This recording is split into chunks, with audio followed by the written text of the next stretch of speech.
Sir body को सबसे पहले इस आदमी ने देखा था। ये यहाँ कचरा बीनने के लिए आया था। तब उसकी नज़र अचानक से इस पायल चौधरी की कटी हुई लाश पे गिरी और घबरा के इसने कंट्रोल रूम फोन करके बता दिया। लाश तो पायल चौधरी की बड़ी बेरहमी से कत्ल किया गया। दामिनी, सर बॉडी को एग्जामिन करो, चेक करो जरा सेक्सुअल असॉल्ट तो नहीं। सर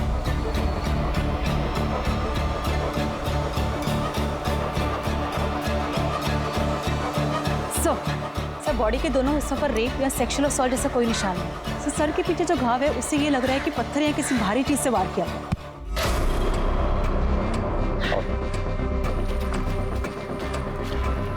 पहले भी कई बार हमें डेड बॉडीज टुकड़ों में मिली, लेकिन इस बार पता नहीं क्यों अजीब लग रहा है। बॉडी को पोस्टमार्टम के लिए भेजो।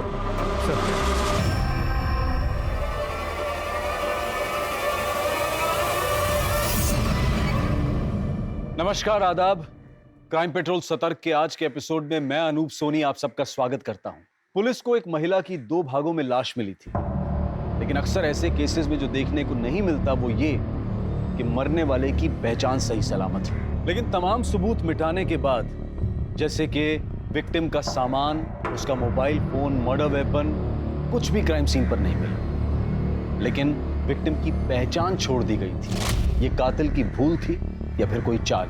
जिसका कत्ल हुआ वो एक मशहूर डांसर पायल चौधरी थी, जो कि दिल्ली, यूपी और बिहार में प्राइवेट पार्टीज में, इवेंट्स में और शादी ब्याह में परफॉर्म किया करती थी। आखिर पायल को इतनी बेरहमी और इतनी दरिंदगी से किसने और क्यों मारा?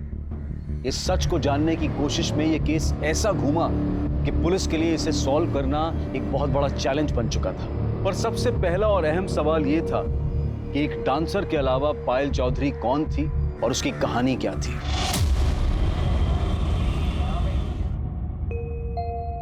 माँ, ये लो मिठाई खाओ। मिठाई? अरे मिठाई किस खुशी में? अरे माँ, अब खाओ तो। बता तो सही। तुम भी खाओ। खाओ ना। अरे अब तो बता। वो क्या है ना, मैं ब्याह कर रही हूँ। किससे?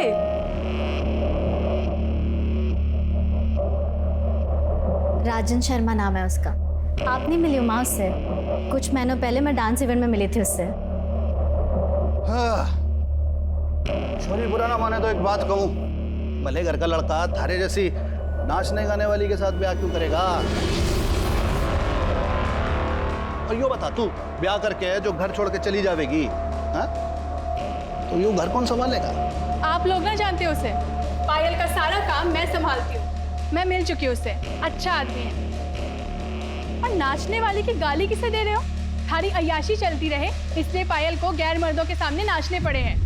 थोड़ी शर्म करो, शर्म। यो काम चोरी छोड़ो और कोई काम करो।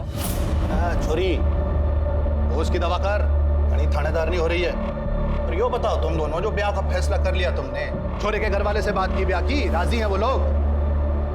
वो क्या है ना, परिवार के नाम पे सिर्फ माँ है उसकी, लेकिन वो मना रहा है माँ को। पुराने ख्यालों की है तो थोड़ी दिक्कत हो रही है। थोड़ी दिक्कत ना है यो घनी दिक्कत वाली बात है। कभी ना मानेगी उसकी माँ कुछ भी।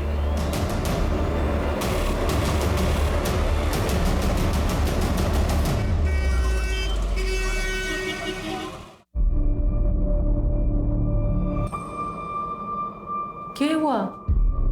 माँ, राजन की माँ ने हमारी शादी से मना कर दिया। उन्होंने राजन को बोला कि अगर तुम्हें शादी करनी है तो करो, लेकिन हमारी शादी में उनकी तरफ से कोई नहीं आएगा। अब मुझे नहीं लगता कि वो मुझे कभी भी बहू बनाएगी।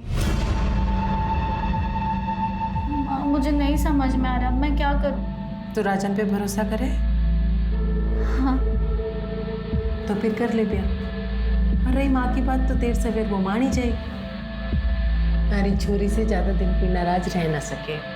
मेरी छोरी है इतनी अच्छी। और जो ना माने है ना, तो मन ने बुला लियो। मारूंगी उस बुड्ढी को 2 मुक्के और वो खुद ही लाइन पे आ जाएगी।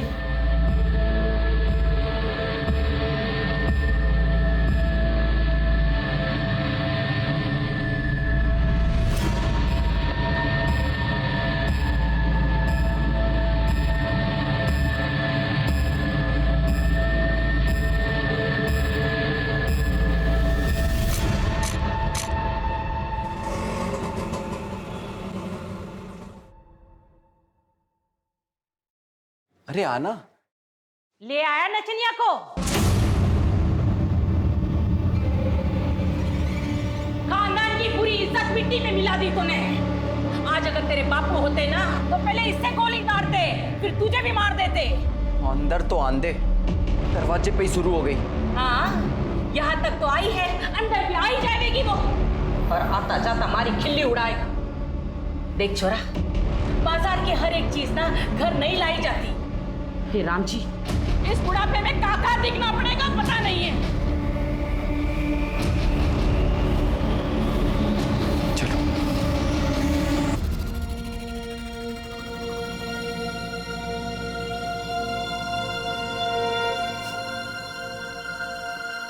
क्या होया?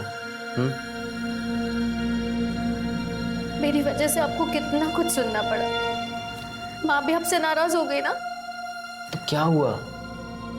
शादी हुई है हमारी, अब तो जिंदगी भर साथ में रहना है, एक दूसरे का सुख दुख बांटना है। और माँ की चिंता तू ना कर, उन्हें मैं संभाल लूंगा। धीरे धीरे सब ठीक हो जाएगा। और अब ये आंसू आंसू पहुंच और थोड़ा शर्मा वर्मा ले। नई नवेली दुल्हन है, थोड़ा फील तो आना चाहिए ना। हाँ, सुहाग रात है आज हमारी। तो थोड़ा तो मुस्कुरा दो। इधर से, इधर से, इधर से।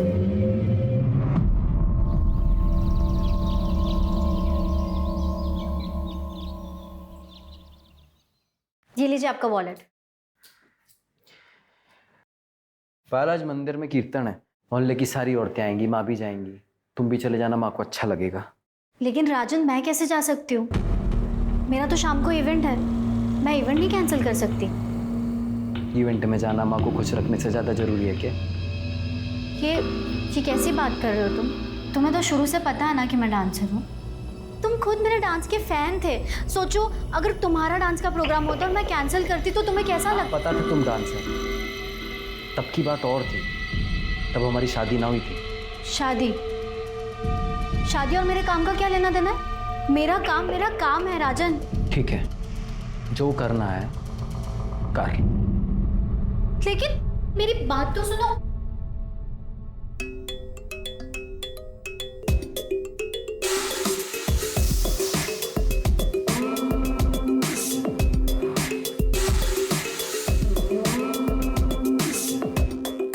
वाह पायल, वाह।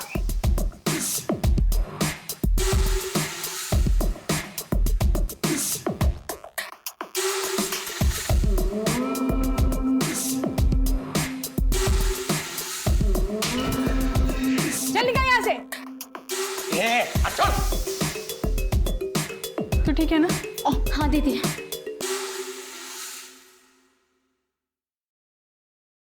माँ जी,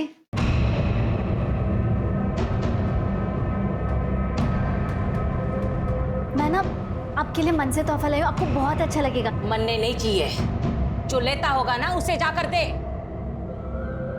आप देखिए, आपको बहुत अच्छा लगेगा, सच में। एक बार देखिए। मैंने कहा ना मुझे नहीं चाहिए। तारी हराम की कमाई मनने नहीं चाहिए।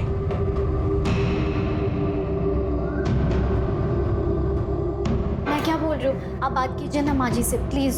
सही कह रही है। तू हमें कोई गिफ्ट देना ही चाहती है तो यो डांस वांस छोड़ के अपना घर संभाल। ये क्या बोल रहे हैं आप? मैं घर तो संभाल ही रही हूँ ना। और रही बात काम की, तो मैंने आपको पहले ही बोल दिया था कि मैं शादी के बाद नहीं छोड़ सकती हूँ काम। काम के नाम का तो बाड़ा है। बात ये है कि थारे को यो खटिया आदमियों को अपने पीछे ला टपकाता देखे में मजा आवे। उनकी गंदी असली बातें सुनना पसंद है थारे को। खुशी होती है थारे को, कितने सारे लोग थारे पीछे पागल हो रखे हैं, समझ नहीं आता क्या बनने।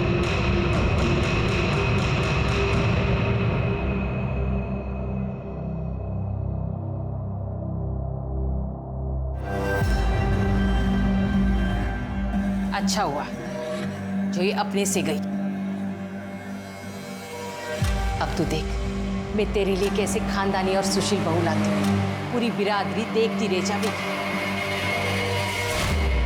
राजेंद्र शर्मा से तलाक लेने के बाद पायल वापस अपने घर लौट गई थी, लेकिन सर पायल का बाप बसे सर पायल की शादी से खुश नहीं था। इनफैक्ट वो तो शादी में शरीक तक नहीं हुआ। इसीलिए पायल जब वापस उसके घर चली गई तो उसका बाप उसे दिन रात सुनाता रहता था, काफी परेशान किया था। इसीलिए पायल ने अपना एक अलग घर ले लिया। तो अपनी छोटी बहन अलका, जो उसकी मैनेजर भी है, उसके साथ वहाँ शिफ्ट हो गई। सर कुछ दिनों बाद सुधा अनीश को लेकर पायल के साथ उनके घर शिफ्ट हो गई। सर सुधा पायल और अलका की सौतेली माँ है। सगी माँ का देहांत काफी साल पहले हो चुका था और लोगों का ये कहना है कि बेसेसर उस पर बहुत ही अत्याचार करता था, इसीलिए उसका देहांत हुआ। और उनका भाई अनीश? सर अनीश अलका और पायल का सौतेला भाई और सुधा और बेसेसर का बेटा। पर अनीश का अपनी बहनों से बहुत अच्छा रिश्ता है। मिश्रा, पायल की फैमिली को इन्फॉर्म किया? हम उन्हें लोकेट करने की कोशिश कर रहे हैं। सर, पायल चौधरी की पीएम रिपोर्ट। सर कल बॉडी के जो 2 हिस्से हमें मिले थे वो 2 अलग अलग लोगों के हैं।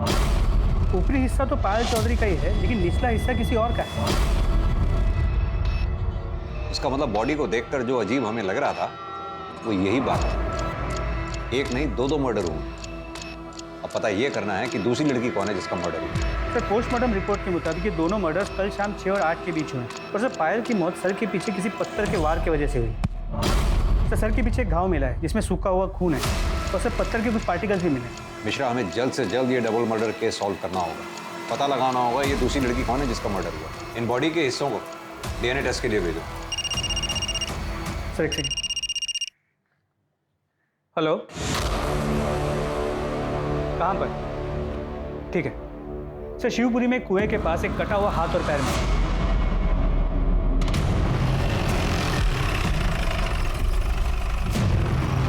सर यहाँ सिर्फ ये हाथ और एक पैर मिला है, बाकी बॉडी पार्ट्स के लिए हम लोग आसपास चेक करते हैं। हाथ पैर देख के तो यही लग रहा है ये किसी औरत के हैं। इन्हें पोस्टमार्टम के लिए भिजवाओ। आसपास अच्छी तरह से सर्च करो, शायद फेंकने वाले का कुछ सुराग हो। सर रबिन, तुम इस पार्ट को चेक करो। हेलो, ठीक है, मुझे एड्रेस मैसेज कर दो। सर पायल चौधरी का एड्रेस मिल गया।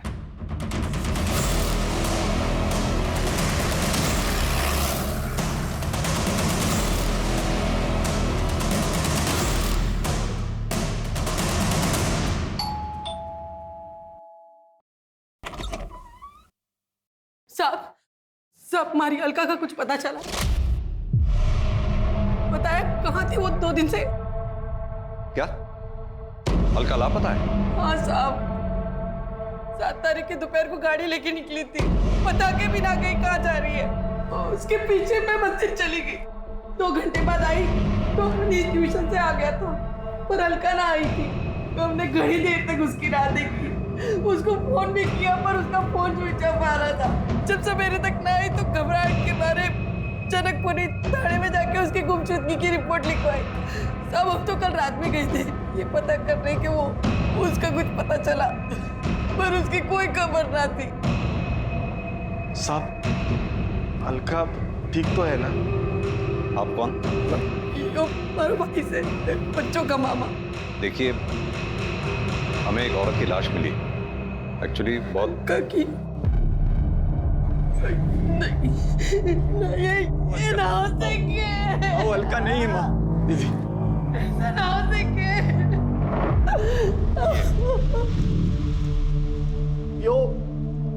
ये तो पायल है।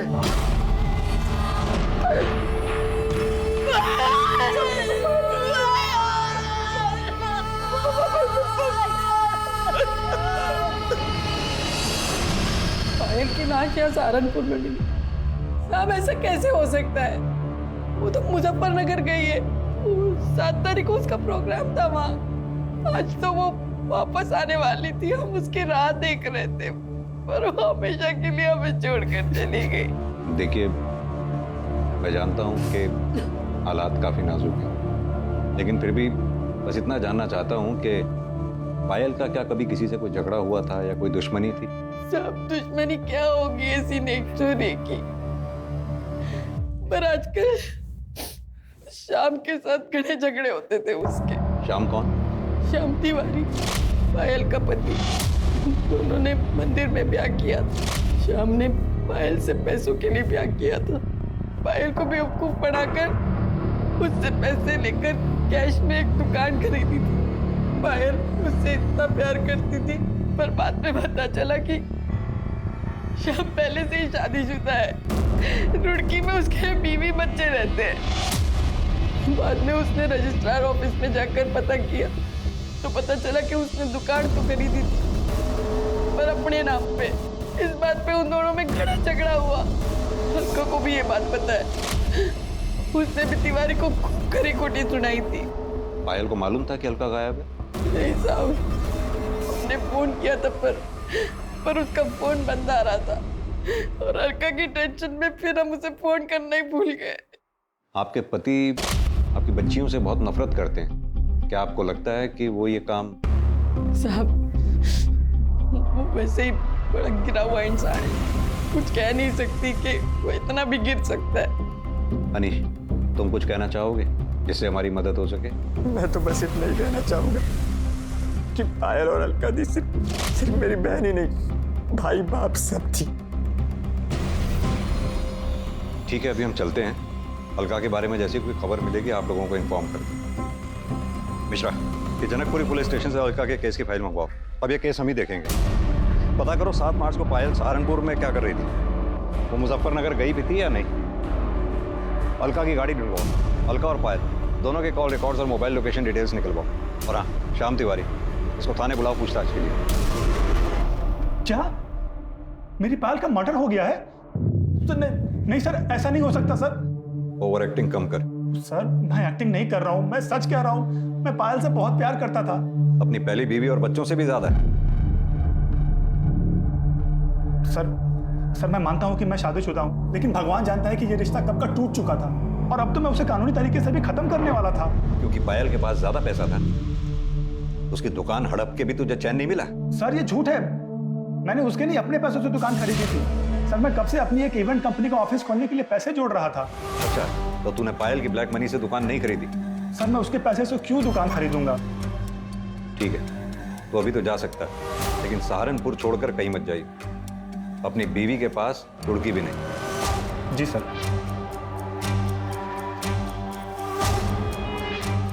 मिश्रा, पता करो ये श्याम तिवारी ने जो कहानी सुनाई है इसमें कितनी सच्चाई है। इसके call record, mobile location details सब निकलवाओ।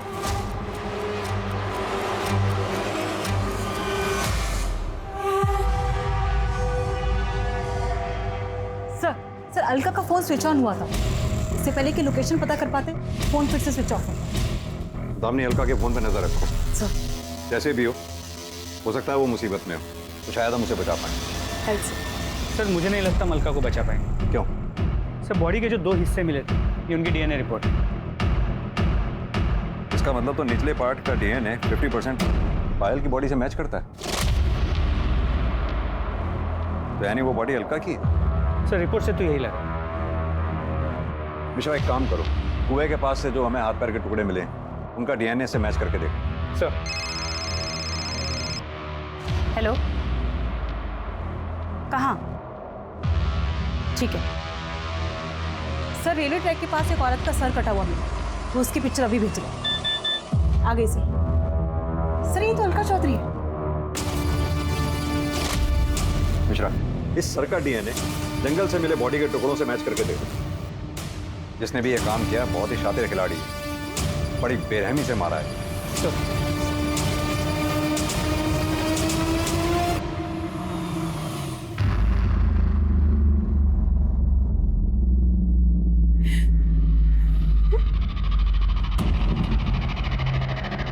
आंटी जी,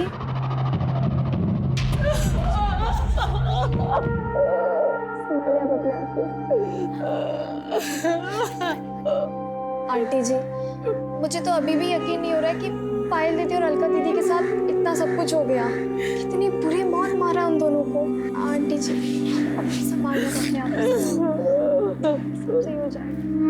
दीदी, कसम खाता हूँ तुम दोनों की कि ये जिसने भी तुम्हारे साथ किया है ना, छोड़ूंगा नहीं उसे। अनीश, जो होना था वो हो गया। हट, अकेला छोड़ दे मुझे। जिनकी माँ बड़ी फिरे थी तू, वो दोनों निकल ली। अब क्या इरादा है? क्या करेगी? क्या करेगी क्या छोड़ बनना है? बड़ी बड़ी माँ बने घूमे थी दोनों की, भगवान ने सजा दे दी थारी दोनों छोरियों को। बाप ने अकेला छोड़ के आई थी मरने के लिए। और एक बात बोलूं, और तू कमी नहीं थोड़ी है। सीढ़ी ना है सचा जी, कम से कम माहौल का तो ध्यान रखिए। क्या माहौल का ध्यान रखूं मैं? रे बेटा, जैसी करनी वैसी भरनी। यो संस्कार है बेटे के, यो सिखाया है, यो सभ्यता दी है। सारी सभ्यता अरे तू बाप ना है, बाप के नाम पे शराब है शराब। अरे थारे वजह से पूरा परिवार बर्बाद हो गया। यो तू ध्यान रख, कीड़े पड़ेंगे कीड़े, सड़ के मरेगी। पानी देने वाला नसीब नहीं होगा। निकलो तुम लोग। सर, पायल के मर्डर केस में कुछ अपडेट्स मिली हैं। तो 7 मार्च को मुजफ्फरनगर शहर में माहौल खराब होने के कारण धारा 144 लगाई गई, इसलिए पायल का इवेंट कैंसिल हो गया और इवेंट ऑर्गेनाइजर्स ने पायल को एक प्राइवेट कैब से अपने घर सहारनपुर भेज दिया। उस कैब ड्राइवर से बात हुई? जी सर, उससे बात हुई। उसने कहा कि वो पायल को घर तक ड्रॉप तो करने वाला था, मगर सहारनपुर एंटर करने से पहले ही उसकी कैब खराब हो गई।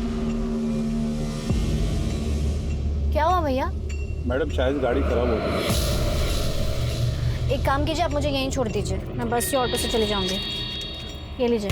वो लोग ना पहचाने, इसलिए उसने अपने चेहरे को दुपट्टे से ढका, आंखों पे चश्मा लगा के वो वहाँ से चली गई। और हाँ सर, कैब ड्राइवर ने ये भी कहा कि उसका फ़ोन स्विच ऑफ था क्योंकि वो चार्ज करना भूल गई। कैब ड्राइवर को ये कैसे मालूम कि पायल के फ़ोन की बैटरी डाउन थी? क्योंकि सर पायल ने ड्राइवर को पूछा था कि उसके पास फ़ोन का चार्जर है। उस जगह के आसपास कोई सीसीटीवी है क्या? फिर जहाँ गाड़ी खराब हुई वहाँ कोई सीसीटीवी कैमरा नहीं मिला, और वहाँ से कुछ ही दूरी पे एक छोटे से गांव का बस स्टॉप, वहाँ भी कोई सीसीटीवी कैमरा नहीं, ना ही कोई दुकान। उसने वहाँ से बस लिया नहीं, ये पता नहीं चल पाया। सर कल से ये फोटो बहुत वायरल हो रही है। किसकी फोटो है? सर फिलहाल तो पता नहीं, पर जल्दी पता चल जाएगा।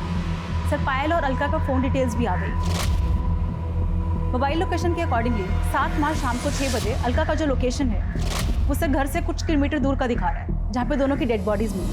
सर अलका के फ़ोन की लास्ट लोकेशन क्राइम स्पॉट के पास दिखा रहा है, जबकि पायल का फ़ोन शाम को 4 बजे सहारनपुर के बॉर्डर के पास स्विच ऑफ हो गया। इसका मतलब कैब ड्राइवर सच कह रहा था, अलका का फोन स्विच ऑन हुआ? नहीं सर। यानी कि अब तक हमें यह पता है कि पायल 7 मार्च को सहारनपुर बॉर्डर के पास तक पहुंची। उसके बाद वो आगे कहाँ गई, उसके साथ क्या हुआ, ये हमें पता करना है।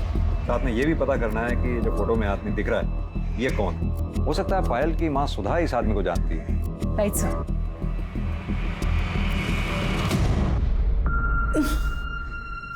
ये तो रतन सेठ है, मैं तो इसे घना भला आदमी समझती हूँ। पायल ने घना काम किया है इनके लिए, पर उसने कभी बताया ना कि ये इतना घिनौना काम भी कर सके। कहाँ मिलेगा ये रतन सेठ? मिलना तो अपने गुलमोहर सर्कल वाले ऑफिस में चाहिए, बैठते वही हैं।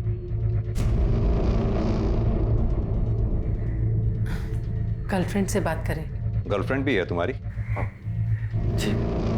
जूही, बचपन से ही घना प्यार करें एक दूसरे को। सेठ घनश्याम ठाकुर जी ने कहा है कि जैसे ही सही समय आएगा दोनों का ब्याह कर देंगे। ठीक है।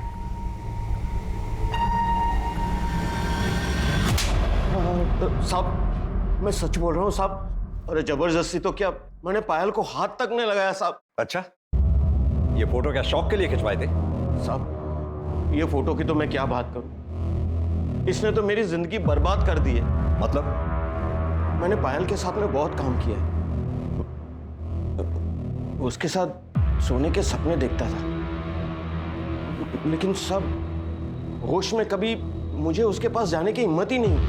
वो किसी को अपने पास भटकने ही नहीं देती। एक दिन जैसे ही काम खत्म हुआ तो पेमेंट लेने मेरे कमरे में आई। आओ पायल आओ, बैठो। अरे भाई आज तो तूने कमाल ही कर दिया, लोग तुम्हारे दीवाने हो गए। मुझसे तेरा नंबर मांग रहे थे और मुंह मांगी कीमत देने के लिए भी तैयार है लोग। नहीं नहीं सेठ जी, मुझे एक्स्ट्रा पैसे नहीं चाहिए, बस मुझे मेरे काम के पैसे दे दीजिए। बस अभी लेके आया, तब तक तू बैठ, मैं तेरे लिए जूस लेके आया। बैठ।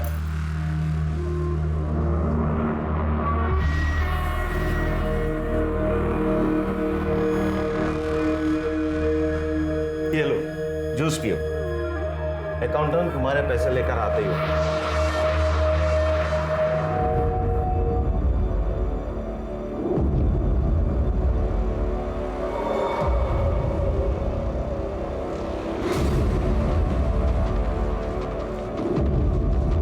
पायल, पायल, पायल,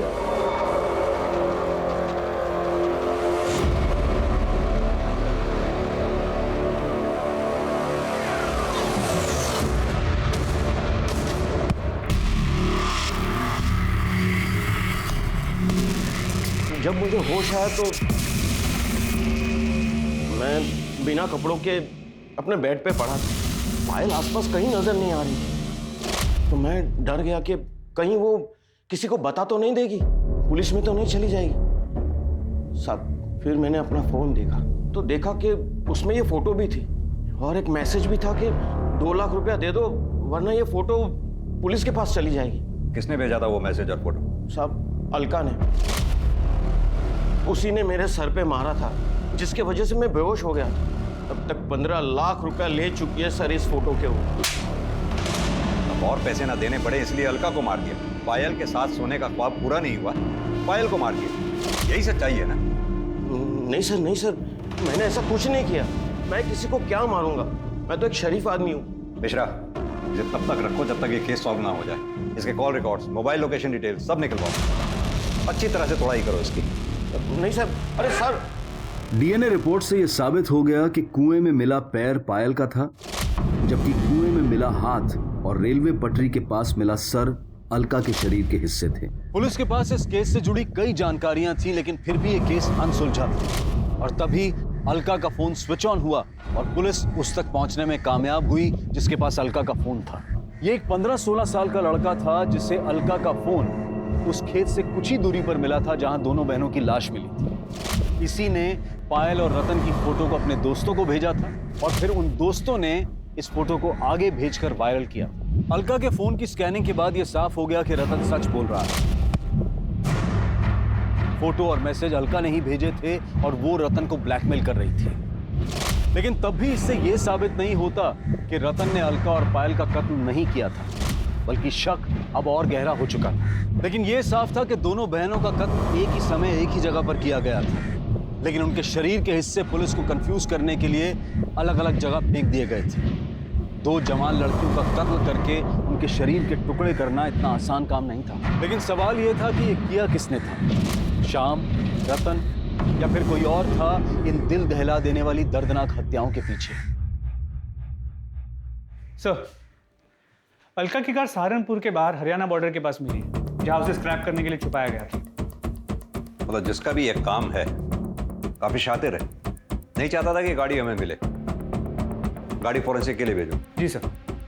रतन सेठ के स्टेटमेंट को क्रॉस वेरीफाई किया? जी सर। जैसे उसने बयान दिया था 6 से 8 मार्च के बीच वो दिल्ली में कॉन्फ्रेंस के लिए गया हुआ था। उस दौरान उसकी मोबाइल की लोकेशन भी दिल्ली की है और कॉन्फ्रेंस में आए कुछ लोगों को मैंने ट्रैक किया, उनसे बात की। उन्होंने कंफर्म किया कि उस दौरान रतन कॉन्फ्रेंस में ही था। हो सकता है उसने ये काम सुपारी देकर करवाया हो। सर पॉसिबल तो है, लेकिन उसके कॉल रिकॉर्ड से ऐसी कोई बात सामने नहीं आई। सर शाम की बैंक डिटेल्स आ गई। सर उससे तो ये पता चला है कि दुकान खरीदने से पहले उसने बैंक से काफ़ी भारी रकम उधार ली थी। सर इससे तो ये लग रहा है कि वो सच बोल रहा है। सर इसके अलावा और कोई इन्फॉर्मेशन नहीं मिली। मिश्रा, पायल के बाप बसी सर, इसके बारे में पता किया? मर्डर के वक्त वो कहाँ था? जी सर, 7 मार्च को शाम से ही वो एक देसी ठेके में बैठे उधार की दारू पी रहा था। वहाँ काम करने वाले कुछ लोगों से मैंने बात की, वो वही था। और हाँ सर, पायल के पहले पति राजन के बारे में पता किया। राजन का और उसकी माँ का पायल और अलका से मार्केट में झगड़ा हुआ था, जिस दौरान अलका ने राजन की माँ का सर फोड़ दिया और राजन ने उन्हें धमकी दी थी कि वो उन्हें देख लेगा।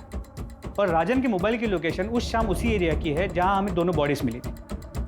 हो सकता है इस कांड को अंजाम राजन ने ही दिया हो। सर जी, मैंने किसी को नहीं मारा, उल्टा पायल और अलका झगड़े को इस लेवल तक ले गई थी, वरना मैं तो उनके मुंह तक ना लगता। क्या हुआ? कितना टाइम लगेगा दीदी? अरे 2 मिनट रुको, पता नहीं क्या हो गया। पाउडर लिपस्टिक को घर चली नचनिया, पता नहीं आज किसका घर बर्बाद है। क्या बोली तू? हाँ, हमारी बहन का घर तोड़ दिया। कुछ तो शर्म कर बुढ़िया, भगवान को क्या मुंह दिखाएगी? देखो भगवान की बातें कौन कर रहा है। पूजा पाठ का नौटंकी करती है और कमीन पंती नहीं छोड़ती है। तुझे तो ए अलका, ये बकवास कर रही है? औकात में रहे वरना क्या?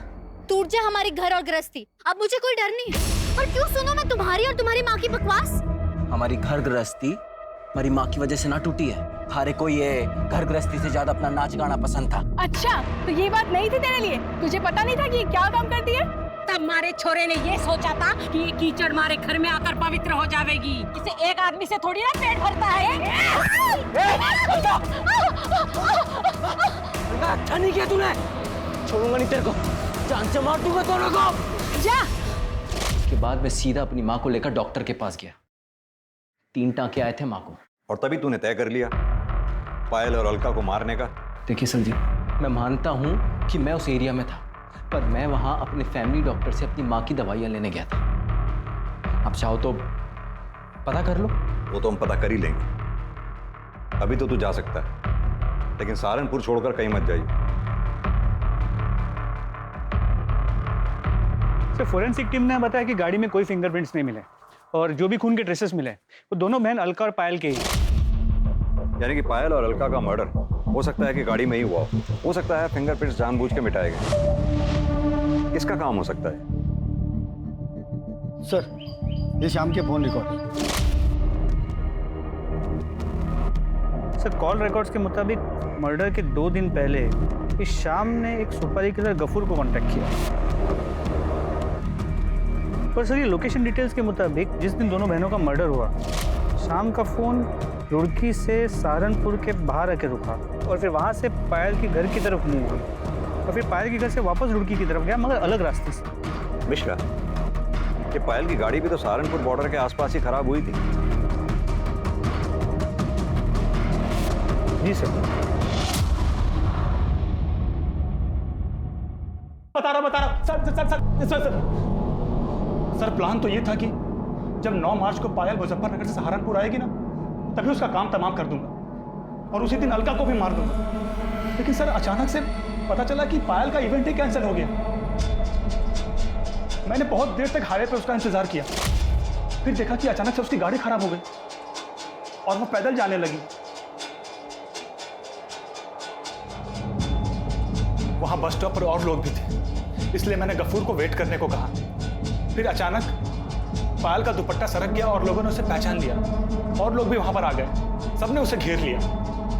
क्या करें अब? फिर एक लड़का मोटरसाइकिल पर आया और पायल उसके साथ चली गई।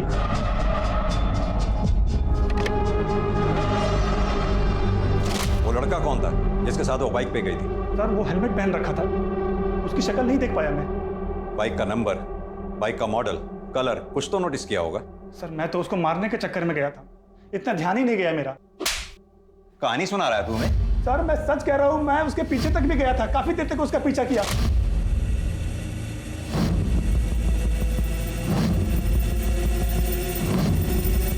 गफूर, छोड़ इसको, बाद में देखते हैं। निकल नहीं क्या? तूने उनका पीछा किया, सुनसान जगह देखकर दोनों को गाड़ी से उतारा, उनको मारा और फिर लाश को ठिकाने लगा दिया। नहीं नहीं सर, ये झूठ है। ये झूठ है? चल अब ये बता, दुकान किसके पैसे की खरीदी थी? बोल। हाँ सर, ये सच है कि वो दुकान पायल के पैसे से थी। सर, मैं क्या करता, फ्री की दुकान थी, 15,000 किराया आ रहा था, तो मैंने सोचा कि पायल का ही काम तमाम कर देता हूँ। लेकिन सर, हम ऐसा कर नहीं पाए। मिश्रा, पता करो ये शाम की बात में कितनी सच्चाई है। और हाँ, जब तक हम कातिल तक नहीं पहुंच जाते, इसे यहीं बिठा के रखो और इसके साथ ही गफूर को उठा ला। सर, अगर ये शाम निर्दोष है तो फिर डबल मर्डर्स किसने किया? मिश्रा, सवाल ये उठता है कि टारगेट पे पायल थी या अलका, या फिर दोनों बहनें, क्योंकि अलका का दिमाग गर्म था, उसके कई दुश्मन हो सकते हैं। और अगर ये शाम सच कह रहा है कि पायल घर पहुंची और अलका से मिली, तो ये कैसे मुमकिन हो सकता है कि घर वालों को पता ही ना चला? कहीं ऐसा तो नहीं पायल अलका से घर के बाहर मिली, बाहर से ही दोनों कहीं चले गए और फिर मार दिए गए, या फिर इस कांड में घर का ही कोई आदमी शामिल?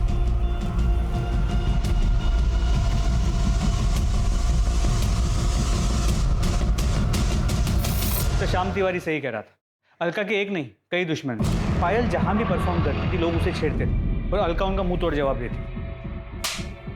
वो ये नहीं देखती थी कि वो कौन है, कोई नेता है, नेता का भाई है या पैसे वाला आदमी, वो किसी से भी नहीं डरती थी। यानी कि एक कामचोर बाप ने अपनी अय्याशी के लिए अपनी दोनों बच्चियों का जीवन ही बर्बाद कर दिया। पता करो ये पायल के चाहने वालों की लिस्ट में क्या कोई ऐसा है जो इतने सालों तक अपनी खुंदक पाल के बैठा हो? सर। दामिनी सर, राजन की स्टेटमेंट को क्रॉस वेरीफाई किया? Yes sir. सर, वो सच बोल। सर, उस दिन वो डॉक्टर के यहाँ दवाई लेने के लिए गया था। क्लिनिक की सीसीटीवी फुटेज में ये दिख रहा है कि शाम को 6 बजे से लेकर 7 बजे तक वो क्लिनिक में ही था और उसके बाद उसके मोबाइल लोकेशन घर की तरफ मूव कर। सर, एक सेकंड। हेलो, कहाँ पर? ठीक है सर। खंडर के पास एक औरत का कटा हुआ हाथ और पैर में, जो काफी बुरी हालत में है।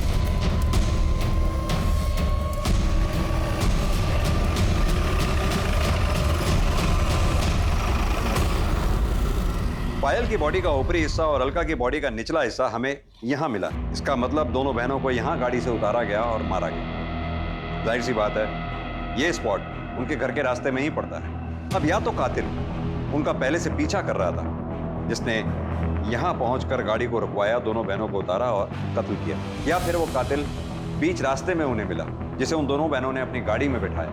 अब अगर गाड़ी में बिठाया है तो या तो कातिल उनका जानने वाला होगा, दोस्त होगा, या फिर परिवार का कोई सदस्य होगा, जिसने यहां पहुंचकर उन दोनों को गाड़ी से उतारा और कत्ल किया।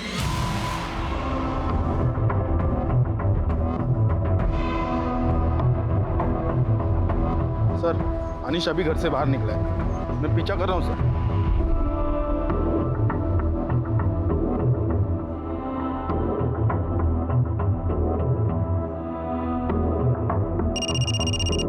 हाँ पांडे, वो जवाहर नगर के दूसरी नंबर गली के आखिरी मकान में घुसा है सर उस तरफ।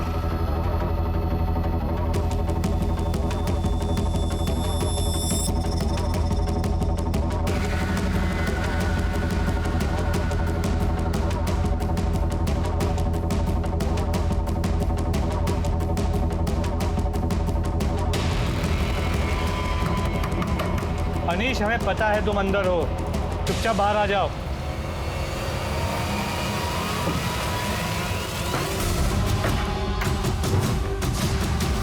अंदर चेक करो।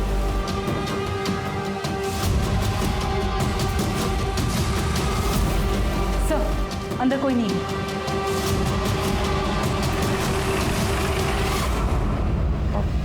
जवाहर नगर में गया था, पर हुआ क्या? क्यों गए? अब पढ़ाई करने गया था मैं। वो मेरा वहाँ दोस्त रहता है ना, तो आता जाता। तो एक बात बता, जब तू वहां से निकला हमें दिखाई क्यों नहीं दिया? मतलब तूने मुझे बताया क्यों नहीं? तू वहाँ गया था? नहीं माँ, मैं तो आपको बताने ही वाला था, पर आप सोई हुई थी तो इसीलिए मैं। दोस्त का नाम क्या है?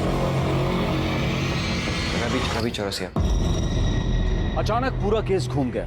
इन्वेस्टिगेशन के प्राइम सस्पेक्ट अनीश और उसका दोस्त रवि चौरसिया बन चुके थे। अनीश के कॉल डिटेल्स और मोबाइल लोकेशन से यह साफ हो गया कि अनीश अक्सर अपने दोस्त रवि चौरसिया के घर जाता था और दोनों रोज बात करते थे।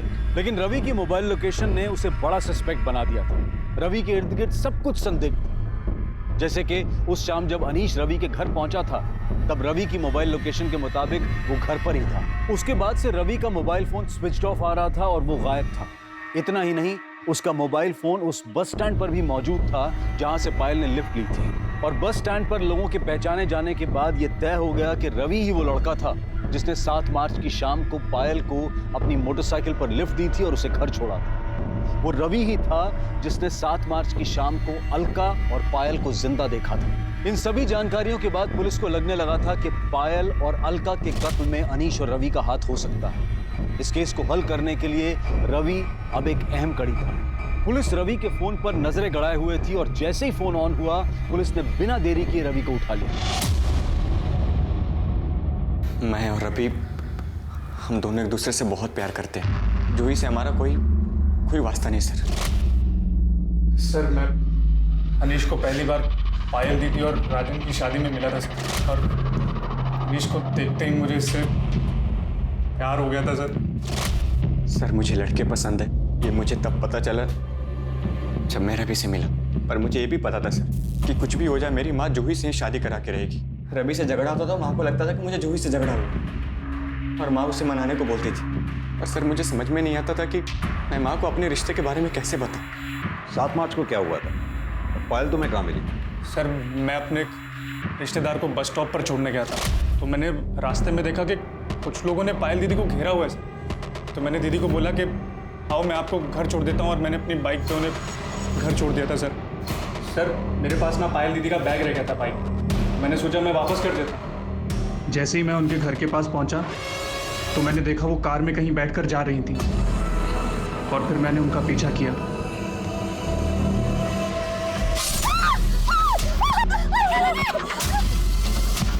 ये देखकर मैं बहुत डर गया था सर।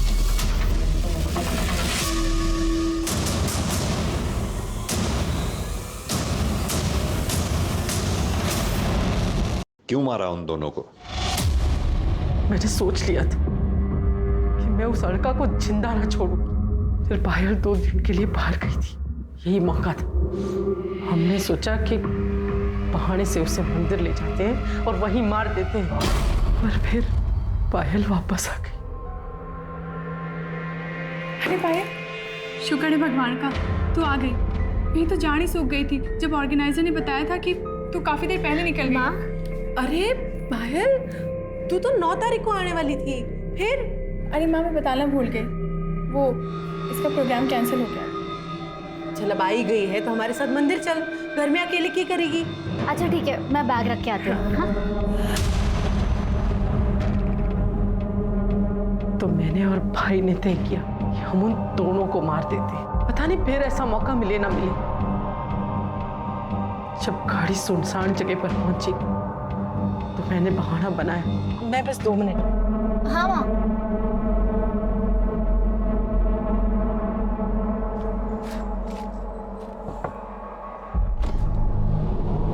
अरे मामा जी आप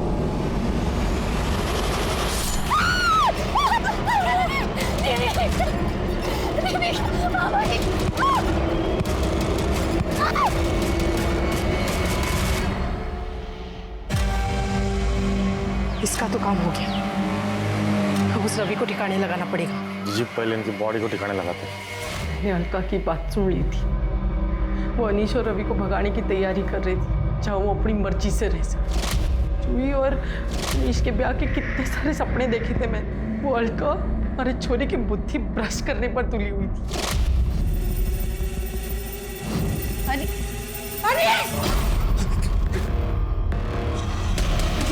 यो क्या कर रहा है? हाँ? इतनी सुथरी गर्लफ्रेंड है थारी, फिर यो? माँ हमारी गर्लफ्रेंड ना है। आंटी आप तू तो रहने दे सुनने सुनाने की बातें। निकल ऐसे। माँ इतना हल्ला क्यों मचा रही है? गलत क्या है इसमें? अनीश अगर इसमें खुश है तो इसे खुश रहने दे। तू इसकी तरफदारी कर रही है? अच्छा अब समझी, थारे को ये सब पहले से मालूम था। यो थारा दोस्त। अरे तूने इतना भी ना सोचा कि अपने दोस्त के खातिर अपने भाई की जिंदगी खराब कर रही है? माँ इतना नाटक करने की ना जरूरत ना है, सब समझ रही हूँ मैं। अनीश की बात माननी पड़ी और जूही और अनीश की अगर शादी नहीं हुई तो थारा लखपति बनने का सपना टूट जाएगा। मारे जीते जी ये ना हो सके है कि हमारा छोरा किसी चोरे से ब्याह करे। माँ, हम उनकी लाशों को घसीटकर जंगल में ले गए, भाई ने उनके शरीर के टुकड़े टुकड़े कर दिए। पायल का फोन कहाँ है? वो मैंने लाश के टुकड़ों के साथ जंगल में फेंक दिया।